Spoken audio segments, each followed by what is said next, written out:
대통령 탄핵 가결에 목을 걸고 있는 야권에서 최근 탄핵에 대한 부정적인 의견이 크게 대두되고 헌법재판소의 신중한 판결을 위한 결과가 늦어질 것으로 전망되며 야권에서 일제히 헌법재판소에 대한 압력을 가하고 나섰다.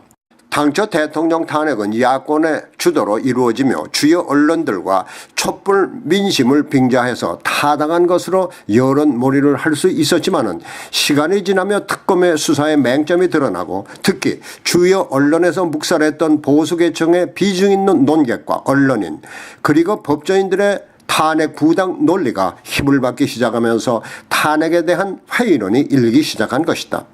그러나 야당이 주도한 탄핵의 목적이 국정을 바로잡겠다는 의도보다는 현 정권을 매도해서 차기 정권을 잡아보겠다는 의도가 깔린 것이었기 때문에 어떤 수단을 쓰더라도 더 이상 탄핵에 대한 부정적 의견이 커지기 전에 조기에 가결을 매듭짓겠다는 것이 야권, 특히 더불어민주당의 의도였을 것인데 여기에 이상기류가 보이면서 위기론을 들고 나온 것이다.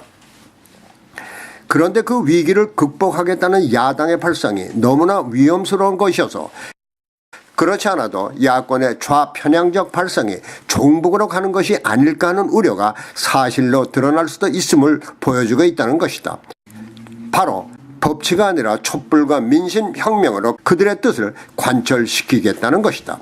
이는 북한에서 즐겨 사용하는 소위 인민재판식 방법으로 풀어나가자는 것과 다를 바가 없는 것으로 민주주의 국가에서는 위험하기 짝이 없는 발상이다.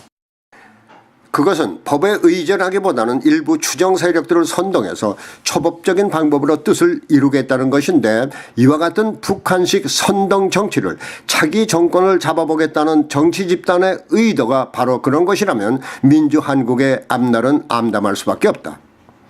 이는 만일 헌법재판소에서 탄핵이 기각될 경우 그동안 야권이 언론과 촛불을 이용한 음모라는 이른바 음모설이 설득력을 얻을 수도 있기 때문이다.